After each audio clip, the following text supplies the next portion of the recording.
প্রিয় দর্শক, এমন একটি দুরূদ শরীফের কথা বলবো, জীবনে একটি বার হলেও এই দুরূদ শরীফের আমলটি করবেন। নবীজি সাল্লাল্লাহু আলাইহি ওয়াসাল্লাম ওয়াদা করে বলেছেন, এই দুরূদ শরীফের আমলটি যদি আপনি করতে পারেন, পৃথিবীর মধ্যে সবচেয়ে সুখী মানুষ আপনি হবেন। কোনো কিছুর অভাব অনটন আপনার কাছে থাকবে না। টাকা পয়সা, ধন দৌলত, মান সম্মান সবকিছু আল্লাহ রাব্বুল আলামিন আপনাদেরকে দিবেন। যারা অসুস্থ আছেন তাদেরকে আল্লাহ তাআলা সুস্থ করে দিবেন ইনশাআল্লাহ, এটা আমার বিশ্বাস। এবং পৃথিবীর মধ্যে আল্লাহ তাআলা আপনাকে সম্মানিত করে দিবেন। এবং এই পৃথিবী থেকে যখন আপনি চলে যাবেন, তখন কবরের মধ্যে যাওয়ার পর নবীজি সাল্লাল্লাহু আলাইহি ওয়াসাল্লামকে দেখে জিজ্ঞাসা করা হবে, এই ব্যক্তি কে? তখন নবীজি সাল্লাল্লাহু আলাইহি ওয়াসাল্লামকে আপনি কবরের মধ্যে দেখে চিনতে পারবেন ইনশাআল্লাহ। কারণ প্রকৃত মুমিন কখনো নবীজি সাল্লাল্লাহু আলাইহি ওয়াসাল্লামকে চিনতে ভুল করবেন না। আল্লাহু আকবার। দর্শক, কবরটা হবে খুবই ভয়ঙ্কর। নবীজিকে যদি আপনি চিনতে না পারেন, আপনার স্থান হবে জাহান্নাম। আর আপনি যদি নবীজি সাল্লাল্লাহু আলাইহি ওয়াসাল্লামের দুরূদ শরীফের আমলটা যদি করতে পারেন, তাহলে অবশ্যই নবীজিকে কবরের মধ্যে দেখে চিনতে পারবেন এবং বলতে পারবেন, ইনিই হচ্ছে আমার মায়ার নবী, বিশ্ব নবী, আখিরি নবী হযরত মুহাম্মদ সাল্লাল্লাহু আলাইহি ওয়াসাল্লাম। এত পাওয়ারফুল, শ্রেষ্ঠ এই দুরূদ শরীফটি। তাই আমি আপনাদেরকে এই শ্রেষ্ঠ দুরূদ শরীফের আমলটা সম্পর্কে বলে দিব ইনশাআল্লাহ। তাহলে চলুন শুরু করা যাক। দর্শক, কবরের মধ্যে আপনাদের কোনো ভয় থাকবে না এবং যেই হাসরের ময়দানে মানুষ হাহাকার চিৎকার করবে, এই হাসরের ময়দানেও আপনাদের কোনো ভয় থাকবে না এবং হাসরের ময়দানে আল্লাহ রাব্বুল আলামিন আপনার হিসাবটা একেবারে সহজভাবে নিবেন। এই দুরূদ শরীফটা যদি আপনি পাঠ করতে পারেন, দুরূদ শরীফের আমল করতে পারেন।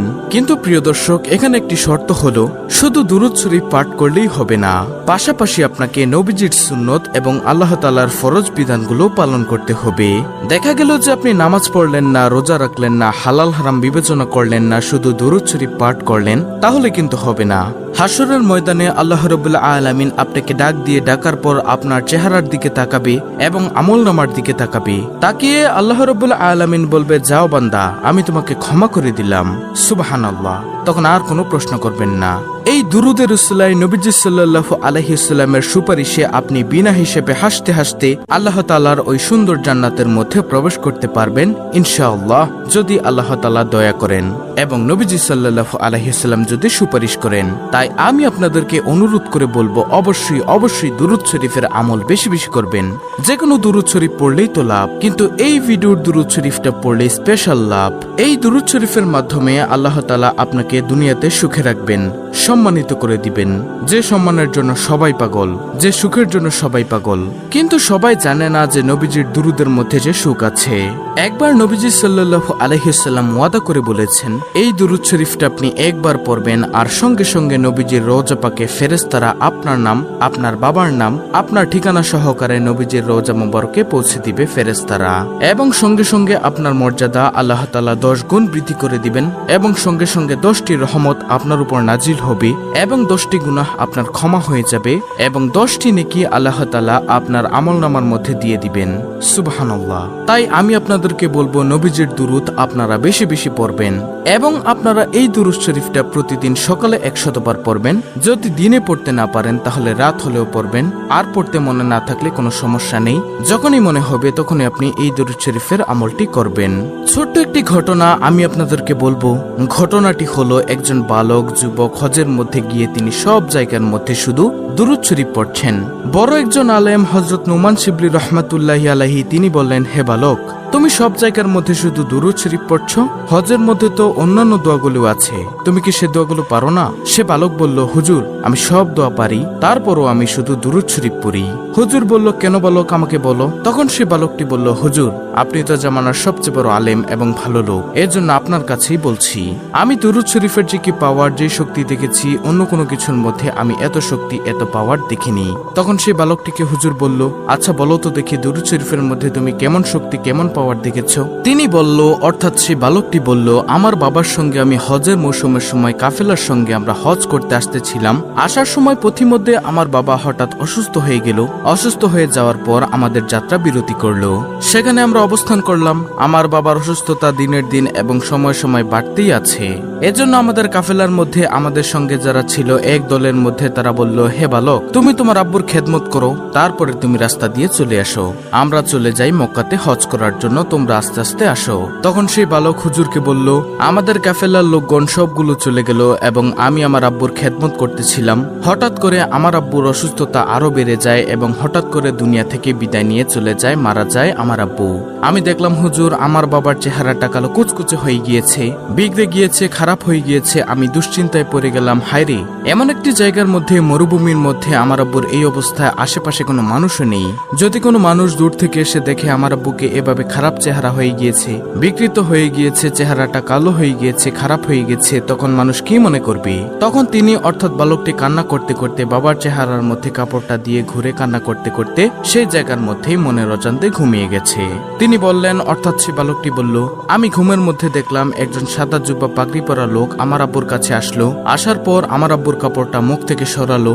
সরানোর পরে আমার আব্বুর বিকৃত চেহারাটা, খারাপ কালো চেহারাটার মধ্যে তিনি তার হাতটাকে মুছে দিলেন, হাতটাকে বুলিয়ে দিলেন।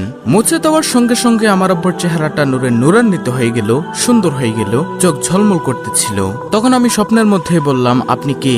তিনি চলে যাচ্ছিলেন। আমি পিছনের দিক দিয়ে বললাম, আপনি কে বলে যান, না হয় আমি আপনাকে ছাড়বো না।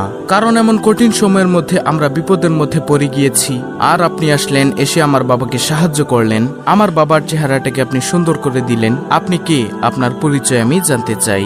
তখন তিনি বললেন, অর্থাৎ ওই সাদা জুব্বা পাগড়ি পরা তিনি বললেন, আমি আর কেউই নই, আমি হলাম বিশ্বনবী, আখিরি নবী, নবী মুহাম্মদ সাল্লাল্লাহু আলাইহি ওয়াসাল্লাম। তখন সেই বালকটি স্বপ্নের মধ্যে বলল, আপনি কেন এসেছেন ইয়া রাসূলুল্লাহ সাল্লাল্লাহু আলাইহি ওয়াসাল্লাম? আপনি নিজে কেন চলে এসেছেন? আল্লাহর রাসূল সাল্লাল্লাহু আলাইহি ওয়াসাল্লাম তখন বললেন, তোমার বাবা দৈনিক দিনে 100 বার দুরূদ শরীফ পড়ে, রাতে 100 বার দুরূদ শরীফ পড়ে। আজকের দিনেরটা আমি পেয়েছি কিন্তু রাতেরটা পাই না। ফেরেশতাকে জিজ্ঞাসা করলাম। ফেরেশতারা তখন বলল, আপনার সেই আশেক, আপনার ভক্ত যে দুরূদ শরীফ পাঠ করে, আপনার উম্মত, সে তো খুব বিপদের মধ্যে আছে, দুনিয়ার মধ্যে তেমন ভালো আমল করেনি, এজন্য চেহারাটা পাল্টে গিয়েছে, বিগড়ে গিয়েছে, এজন্য রাতের দুরূদটা সে পাঠাতে পারে নাই। এটা নবীজিকে ফেরেশতা বলেছেন। তখন নবীজি তাকে বললেন, এজন্য আপনার আব্বু বিপদের মধ্যে পড়ে গিয়েছে, আমলে তেমন ভালো ছিল না, তারপরও তিনি দুরূদ শরীফ পড়তে কখনো ভুলেনি। তাই তার জন্য আমি রওজা থেকে চলে এসেছি আমার প্রিয়কে, আমার আশেককে উপকার করার জন্য, সাহায্য সহযোগিতা করার জন্য। তারপরে এটা বলে সে বালককে আল্লাহর রাসূল সাল্লাল্লাহু আলাইহি ওয়াসাল্লাম স্বপ্নের মধ্যে চলে গেলেন। এরপর সেই যুবক বলল যে, হুজুর, আমি এরপর থেকে বুঝতে পারলাম দুরূদের মধ্যে যে কি ফজিলত, কি বরকত। এরপর থেকে আমি দুরূদ শরীফ পাঠ করি। প্রিয় দর্শক, এখন কথা হলো যে কোন দুরূদ শরীফ পাঠ করলে আপনার মর্যাদা বেড়ে যাবে, সওয়াব পাবেন। আজকে যে দুরূদ শরীফটা আমি আপনাদেরকে শিখিয়ে দিব, এটা 100 বার হলেও কমপক্ষে জীবনে পড়বেন। যদি পড়তে পারেন প্রতিদিন পড়বেন, প্রতিদিন পড়াই ভালো। যদি পড়তে না পারেন, যখনই মনে চাইবে তখনই এই দুরূদ শরীফটা পড়বেন।